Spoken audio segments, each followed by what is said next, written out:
ഡൽഹിയിലെ തെരുവുകളിൽ കണ്ണീർവാതകത്തിൻ്റെ പുകപടലങ്ങൾക്കിടയിലൂടെ ലാത്തിച്ചാർജിൻ്റെ മുറിവുകളുമായി ഒരു തലമുറ എഴുന്നേറ്റ് നിൽക്കുകയാണ്. അവർ കൊളുത്തുന്നത് ഒരു കലാപത്തിൻ്റെ തീജ്വാലയല്ല, ലക്ഷോപലക്ഷങ്ങളുടെ ഭാവി മുടിക്കുന്ന ദ്രോഹ സംവിധാനത്തിനെതിരായ സമരാഗ്നിയാണ്. എന്നിട്ടും ഈ നാട് ഭരിക്കുന്നവർ അവർക്ക് മുന്നിലേക്ക് വെച്ചത് ജനാധിപത്യത്തിൻ്റെ ചർച്ചാമേശയല്ല, തലക്കടിച്ചു വീഴ്ത്തുന്ന ക്രൂരസംഘങ്ങളെ കാക്കിയിടിപ്പിച്ച് ദയാരഹിതമായ വേട്ടക്കയച്ചു ബഡാസാം. പെൺകുട്ടികളെ കടന്നുപിടിച്ചും അവരുടെ സ്വകാര്യ ഭാഗങ്ങളിൽ ലാത്തിയാൽ കുത്തിയും ക്രൗര്യ നാടകമാടി ദില്ലി പോലീസ്.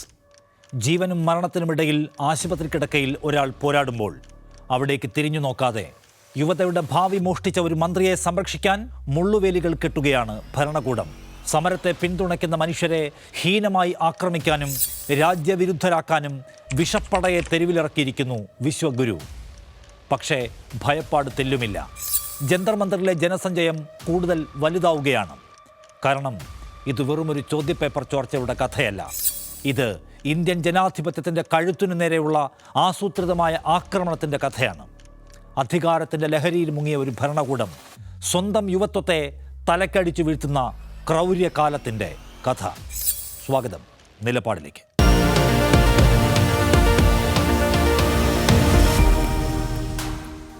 ലക്ഷക്കണക്കിന് വിദ്യാർത്ഥികളും അവരുടെ കുടുംബങ്ങളും വർഷങ്ങളോളം ഉറക്കമിളച്ച് തയ്യാറെടുക്കുന്ന ഒരു പരീക്ഷ ഒരു കൈക്കൂലിക്കാരൻ്റെ കൈകളിൽ വിറ്റഴിക്കപ്പെടുന്നു എന്നതാണ് ഇന്നത്തെ ഇന്ത്യൻ യാഥാർത്ഥ്യം. നീറ്റ് ചോദ്യപേപ്പറുകൾ 32 ലക്ഷം രൂപ മുതൽ 40 ലക്ഷം രൂപയ്ക്ക് വരെ വിറ്റു എന്ന ആരോപണം ഈ രാജ്യത്തെ വിദ്യാഭ്യാസ സംവിധാനത്തിൻ്റെ വിശ്വാസ്യതയെ കീറി മുറിക്കുകയാണ്. ഒരു ഭരണവീഴ്ചയും സംഭവിച്ചിട്ടില്ല എന്ന് ആവർത്തിക്കുന്ന വിദ്യാഭ്യാസ മന്ത്രി ധർമ്മേന്ദ്ര പ്രധാൻ യഥാർത്ഥത്തിൽ ഒളിച്ചുവെക്കുന്നത് സ്വന്തം തോൽവിയാണ്. വിദ്യാർത്ഥികളുടെ ആത്മഹത്യാ വാർത്തകൾക്ക് മുന്നിലെ ആ മന്ത്രിയുടെ മൗനം ആ മരണങ്ങളോടുള്ള അപമാനമല്ലാതെ മറ്റെന്താണ്? ജന്തർ മന്ദറിലെ സമരം 40 ദിവസം പിന്നിടുന്നു. യുവാക്കൾ പ്രഖ്യാപിച്ച പാർലമെന്റ് മാർച്ച് വരെയും ആ സമരത്തെ അവഗണിച്ചു തീർക്കാനായിരുന്നു മോദി സർക്കാരിൻ്റെ പരിപാടി. പട്ടിണി സമരം കിടന്ന മനുഷ്യൻ്റെ മരണക്കോലം കണ്ടിട്ടും സർക്കാരിന് മനസ്സലിവൊന്നും ഉണ്ടായില്ല. പാർലമെന്റ് മാർച്ചിനെ നേരിടാൻ മോദി സർക്കാർ ഇറക്കിയത് ബാരിക്കേഡുകളും ലാത്തിയും കണ്ണീർവാതകവും മാത്രമല്ല, കുറുവടികളേന്തിയ സംഘപരിവാർ ഗൂണ്ടകളെ കൂടിയാണ്. പാർലമെന്റ് സ്ട്രീറ്റിനടുത്ത് ലാത്തി ചാർജ്, ശാസ്ത്രി ഭവനിലും റൈസിന റോഡിലും കണ്ണീർവാതക ഷെല്ലുകൾ, ഡൽഹിയുടെ പല ഭാഗങ്ങളിലും ഇൻ്റർനെറ്റ് വിച്ഛേദിക്കൽ, സമാധാനപരമായി പ്രതിഷേധിക്കാൻ ഇറങ്ങിയ വിദ്യാർത്ഥികളെയും യുവജനങ്ങളെയും അതിൽ പെൺകുട്ടികളെയും അടക്കം തെരുവിൽ വലിച്ചിഴച്ചു കൊണ്ടുപോയ കാഴ്ച ഈ നാടാകെ കണ്ടു. പ്രതിഷേധിക്കാൻ അനുവാദം ചോദിച്ചവർക്ക് കിട്ടിയത് നിരോധനാജ്ഞയാണ്. മുദ്രാവാക്യം വിളിച്ചെത്തിയവരെ ക്രൂരമായി കൈകാര്യം ചെയ്യാനുള്ള കാരണങ്ങൾ പോലീസ് തന്നെ സൃഷ്ടിച്ചുവെന്ന് വിദ്യാർത്ഥികൾ പറയുന്നു. സ്വന്തം വാഹനം തല്ലിത്തകർത്ത പോലീസ് അത് പ്രതിഷേധക്കാരുടെ തലയിൽ വെച്ച് ക്രൂര വേട്ടക്കിറങ്ങി. ഇത് ഒരു ജനാധിപത്യ രാജ്യത്തിൻ്റെ ലക്ഷണമല്ല, ഭയപ്പെടുന്ന ഒരു ഭരണകൂടത്തിൻ്റെ പ്രതികരണ രീതിയാണ്. ഫാസിസം എപ്പോഴും ന്യൂനപക്ഷങ്ങളെയും അരികുവൽക്കരിക്കപ്പെട്ടവരെയും മാത്രമേ വേട്ടയാടൂ എന്ന് കരുതിയവർക്കുള്ള മറുപടി കൂടിയാണ് ഈ സമരം. പ്രതികരിക്കുന്ന ഏതൊന്നിനെയും കുഴിച്ചു മൂടുക എന്നതാണ് ഫാസിസത്തിൻ്റെ രീതി. ഭരണനായകനെതിരെങ്കിൽ നിങ്ങൾ ഉന്നയിക്കുന്നത് ഏത് ജീവിത പ്രശ്നമായാലും, നിങ്ങളുടെ പേരും ദേശവും ഏതായാലും നിങ്ങൾ രാജ്യദ്രോഹിയാണ്. പക്ഷേ ആ ചാപ്പയടിയുടെ വിഷവർണ്ണത്തിൽ കുടുങ്ങാൻ പുതിയ തലമുറ ഒരുക്കമല്ല. ഇത് ഇന്ത്യയുടെ, അതിൻ്റെ മക്കളുടെ, അതിലെ യുവാക്കളുടെ, വിദ്യാർത്ഥികളുടെ സമരമാണ്.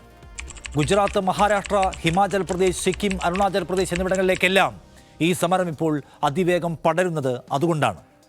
അഹമ്മദാബാദിലും സൂറത്തിലും ജുനഗഡിലും ഭാവ്നഗറിലും ജനം തെരുവിലിറങ്ങിയിട്ടുണ്ട്. ഇത് ജാതിമത അതിർവരമ്പുകൾ ഭേദിച്ച് മധ്യവർഗ വോട്ടർമാരെ സ്വാധീനിക്കുന്ന ഒരു വലിയ പ്രക്ഷോഭമായി മാറിക്കഴിഞ്ഞിരിക്കുന്നു. BJPക്ക് ഏറ്റവും ഭയപ്പെടേണ്ട തരത്തിലുള്ള ഒരു ഐക്യം. ആ ഭയമാണ് പെൺകുട്ടികളെന്നോ വിദ്യാർത്ഥികളെന്നോ വ്യത്യാസമില്ലാതെ തെരുവിൽ ചോരപ്പുഴ ഒഴുക്കാൻ പോലീസിന് അധികാരം നൽകിയത്. പക്ഷെ അപ്പോഴും ധർമ്മേന്ദ്ര പ്രധാന്റെ രാജി അംഗീകരിക്കാൻ സർക്കാർ വിസമ്മതിക്കുന്നതിന് പിന്നിൽ ഒരു രാഷ്ട്രീയ കണക്കുകൂട്ടലുണ്ട്. ഒരു മന്ത്രി രാജിവെച്ചാൽ ജനരോഷം നേരിടുന്ന മറ്റു വകുപ്പുകളിലെ മന്ത്രിമാർക്കും സമാനമായ സമ്മർദ്ദം അനുഭവിക്കേണ്ടി വരും എന്ന ഭയം. ജനത്തിൻ്റെ കോപത്തിന് മുന്നിൽ ഒരു തവണ വഴങ്ങിയാൽ അതൊരു കീഴ്വഴക്കമായി മാറുമെന്ന ഭീതിയാണ് ഈ അള്ളിപ്പിടിച്ചു നിൽക്കലിന് പിന്നിൽ. ഭരണത്തിൻ്റെ കെടുകാര്യസ്ഥതയേക്കാൾ അധികാരം കൈവിട്ടു പോകുമോ എന്ന ഭയമാണ് ഇവിടെ വലുതാകുന്നത്. രാഹുൽ ഗാന്ധിയുടെ നേതൃത്വത്തിൽ കോൺഗ്രസ് ഈ വിഷയത്തിൽ നടത്തിയ പ്രതിഷേധത്തെയും പോലീസ് സമാനമായ കാഠിന്യത്തോടെയാണ് നേരിട്ടത്. ലക്ഷക്കണക്കിന് ജനങ്ങളെ പ്രതിനിധീകരിക്കുന്ന MP മാരെ പോലും തെരുവിലിട്ട് വലിച്ചു. BJPയുടെ കാവി പതാക പിടിക്കാത്ത ആരെയും തല്ലാം, അവരേത് ജനങ്ങളുടെ പ്രതിനിധിയായാലും പരിഗണിക്കേണ്ട എന്ന നിർദ്ദേശത്താലാണ് ദില്ലി പോലീസിൻ്റെ തേർവാഴ്ചയെന്ന് വ്യക്തം.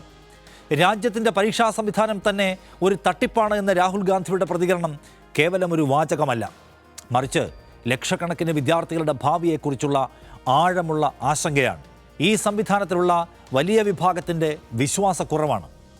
സാധാരണഗതിയിൽ രാഷ്ട്രീയത്തിൽ നിന്ന് അകലം പാലിക്കാറുള്ള സിനിമ, സാംസ്കാരിക രംഗത്തെ പല മുഖങ്ങളും ഇത്തവണ സമരത്തിന് പിന്തുണയുമായി രംഗത്ത് വന്നത് യാദൃച്ഛികമല്ല. ഒരു ഭരണകൂടത്തിൻ്റെ അടിച്ചമർത്തൽ എത്ര ആഴത്തിലാണ് സമൂഹത്തിൻ്റെ എല്ലാ തുറകളെയും സ്പർശിച്ചത് എന്നതിൻ്റെ തെളിവാണത്. നിശബ്ദത ഇനിയൊരു തെരഞ്ഞെടുപ്പല്ല എന്ന് അവർ തിരിച്ചറിഞ്ഞിരിക്കുന്നു. ജന്തർ മന്ദറിലെ ടെൻറ്റുകൾ പൊളിച്ചുമാറ്റാം, കണ്ണീർ വാതകം കൊണ്ട് ഒരു ദിവസത്തെ ജനക്കൂട്ടത്തെ ചിതറിക്കാം. പക്ഷേ ആശുപത്രിയിലും നിരാഹാരം തുടരുന്ന ഒരു മനുഷ്യൻ്റെ നിശ്ചയദാർഢ്യത്തെ, തങ്ങളുടെ ഭാവി കവർന്നെടുക്കപ്പെട്ട ലക്ഷക്കണക്കിന് യുവാക്കളുടെ രോഷത്തെ ഒരു ലാത്തിക്കും ഒരു ബാരിക്കേഡിനും തടഞ്ഞു വയ്ക്കാനാവില്ല. നീറ്റ് ഒരു തുടക്കം മാത്രമാണ്. തൊഴിലില്ലായ്മ, വിലക്കയറ്റം, ഇന്ധനക്കൊള്ള എന്നിവയ്ക്കെതിരെ അടിഞ്ഞുകൂടിയ വികാരത്തിൻ്റെ ആദ്യ വിസ്ഫോടനം മാത്രമാണിത്. ഒരു ജനാധിപത്യ രാജ്യത്ത് ജനത്തിൻ്റെ ചോദ്യങ്ങൾക്ക് ലാത്തിയും കണ്ണീർ വാതകവും കൊണ്ട് മറുപടി പറയുന്ന ഒരു സർക്കാരിന് ചരിത്രം മാപ്പ് കൊടുക്കുമോ? ഇല്ല. ഈ തെരുവുകളിൽ ഇന്ന് മുഴങ്ങുന്നത് ഒരു തലമുറയുടെ അവസാനത്തെ മുന്നറിയിപ്പാണ്. കേൾക്കാൻ വൈകുന്തോറും ഈ രോഷം അടങ്ങുകയല്ല, ആളി പടരുകയാവും ചെയ്യുക. നിലപാട് പൂർണ്ണമാകുന്നു. നന്ദി.